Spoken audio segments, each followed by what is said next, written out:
Assalamualaikum warahmatullahi wabarakatuh. Waalaikumsalam warahmatullahi wabarakatuh. Kami dari kelompok A1 akan menampilkan kasus 2 tentang seorang murid yang bercerita kepada gurunya bahwa ia tidak diperlakukan secara tidak adil oleh seorang guru. Guru tersebut membuka sebuah les privat. Sebagian besar murid mengikuti les tersebut, kecuali dia yang tidak mengikuti. Nah, murid tersebut merasa tidak nyaman ketika guru tersebut menyindir murid yang tidak mau ikut les privatnya. Bahkan murid tersebut merasa bahwa nilai yang diberikan pun tidak adil. Nah, untuk skenario-nya sendiri, ya, saya Efrat Sukaidi berlaku sebagai coach, guru. Untuk coachesnya sendiri itu Bapak Iman Hidayat sebagai murid dan pengamat Bapak Firmansyah. Baik, kita mulai saja percakapan untuk coachingnya sendiri. Ada Nak Iman. Kenapa kamu berdiri di sini? Ada apa? Oh, Pak Efran. Kebetulan kita bertemu di sini, Pak. Bisa saya minta waktunya sebentar, Pak? Saya ingin sekali berbincang dengan Bapak. Ya, tentu. Ya, tentu Bapak ada waktu. Mari kita duduk di sana, di dekat kursi, dekat bawah pohon sana. Baiklah. Ada apa, Naiman? Coba ceritakan sama Bapak. Begini, Pak. Belakangan ini saya merasa tidak nyaman dalam satu mata pelajaran.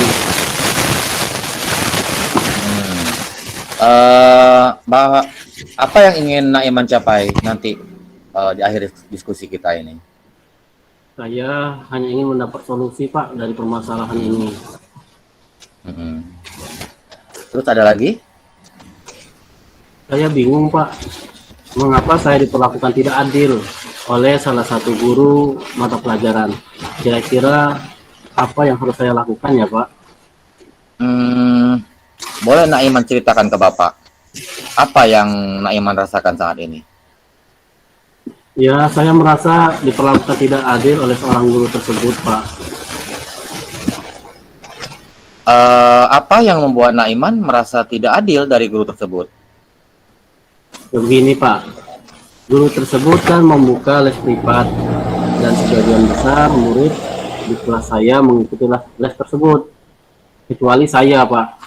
Dan saya merasa tidak nyaman ketika guru tersebut ketika di kelas sering menyindir murid-murid yang tidak mengikuti les tersebut, Pak. Terus selain tidak nyaman, adakah hal lain yang Naiman rasakan? Selain tidak nyaman, saya merasa bahwa nilai yang diberikan oleh guru tersebut kepada saya tidak adil, Pak. Para murid yang mengikuti les privat nilainya diberi lebih tinggi dari saya, Pak.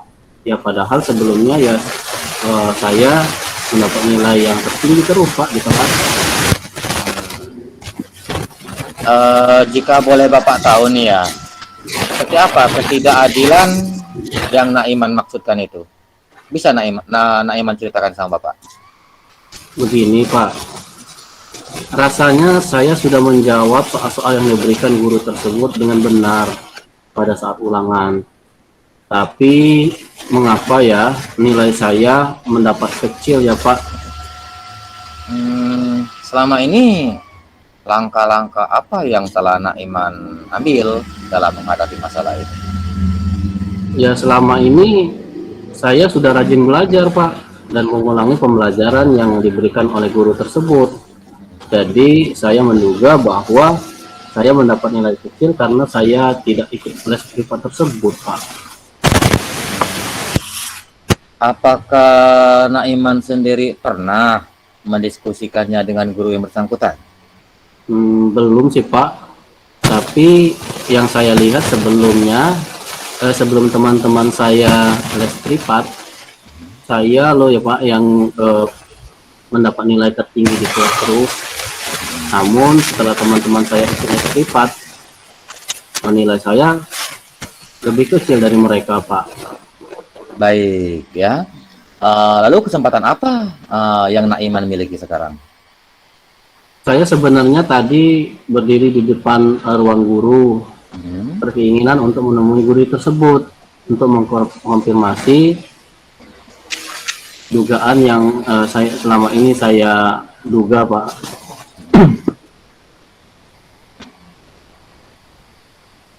Terus kenapa tadi tidak Naiman lakukan tadi? Saya takut, Pak, nanti saya dimarahi. Itulah mengapa saya ragu-ragu menemui guru tersebut, Pak. Apakah guru tersebut pernah marah saat mengajar di kelas? Gurunya baik sih, Pak. Pada saat menjelaskan juga bagus, dan saya senang, Pak, belajar dengan beliau. Lalu kenapa tidak Naiman tidak coba tadi? Itu kan akan membantu menyelesaikan masalah Naiman. Benar juga, Pak, ya. Harusnya ya saya mencoba menemui guru tersebut ya, Pak. Iya, bagus. Setelah Naiman nanti bertemu dengan guru tersebut, coba apa yang Naiman ingin sampaikan? Ya, saya ingin menyampaikan bahwa alasan saya tidak ikut les. Kemudian saya akan bertanya apakah itu memang mempengaruhi nilai saya di kelas. Selain itu juga saya ingin mengkonfirmasi alasan saya mendapat nilai kecil di kelas, Pak. Bagus itu, ya. Ayo lakukan itu. Selain itu, coba apa sih kekuatan yang Naiman miliki sehingga Naiman sendiri merasa yakin bahwa selalu mendapat nilai tinggi walaupun tidak ikut les. Begini, Pak, saya sebelumnya dari kelas 5B selalu juara kelas, Pak. Selain itu juga selalu rajin belajar dan mengulang pembelajaran yang telah diberikan di sekolah. Saya juga sering mencari sumber lain melalui internet, HP, tapi akhir-akhir ini sejak saya bergabung di universitas, saya mengalami kesulitan belajar, Pak, karena kegiatan pelatihan sangat padat dan saya harus bolak-balik dari bimbing ke Muarajin selama 3 kali seminggu. Apakah hal tersebut mempengaruhi belajarmu? Sepertinya iya, Pak. Saya menjadi sangat kurang maksimal, Pak, dalam belajar karena sampai di rumah sudah lelah dan saya sudah mengantuk dan langsung tidur, Pak. Nah, coba Naiman pikirkan. Coba dipikirkan kembali tentang nilai Naiman. Apakah itu disebabkan karena Naiman tidak ikut les atau karena Naiman memang kurang belajarnya? Benar juga ya, Pak. Mungkin karena hal ini saya jadi tidak fokus dalam belajar ya, Pak, ya. Iya. Jadi apa yang akan Naiman lakukan sekarang? Ya, saya tetap akan bertanya ke guru tersebut, Pak, untuk memastikan dugaan saya tadi. Selain itu, saya akan mencoba membuat jadwal belajar yang disesuaikan dengan jadwal latihan saya, Pak. Karena menjadi atlet pencak silat juga impian saya loh, Pak. Itu ya solusi bagus sekali itu. Terus ada lagi yang akan Naiman lakukan? Kalau untuk les privat mungkin saya tidak bisa, Pak. Karena saya tidak punya waktu untuk ikut les tersebut. Tapi saya rasanya bisa meminta bantuan Pak Firman, teman sebangku saya, yang kebetulan Firman ikut les privat pada guru tersebut. Firman kan teman baik yang selalu bersedia membantu saya, Pak. Nah, selanjutnya apa rencana Naiman untuk mencapai tujuan tersebut? Pertama, saya akan menemui guru tersebut untuk melakukan konfirmasi kebenaran dugaan saya. Yang kedua, saya akan mengkonfirmasi juga jawaban tes ulangan yang diberikan kemarin. Dan yang ketiga, saya akan membuat jadwal kegiatan untuk mengatur kegiatan belajar dan kegiatan latihan saya, Pak.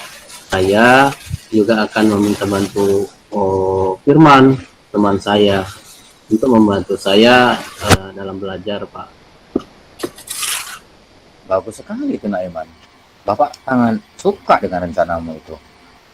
Lalu komitmen apa yang Naiman akan lakukan untuk menjalankan rencana ini? Besok pagi saya akan memberanikan diri untuk menemui guru tersebut, Pak. Selain itu, mulai besok saya akan membuat jadwal kegiatan untuk mengatur jam saya, jam belajar saya, dan jam latihan saya, Pak. Lalu siapa yang Naiman mintai bantuan untuk menjalankan komitmen ini?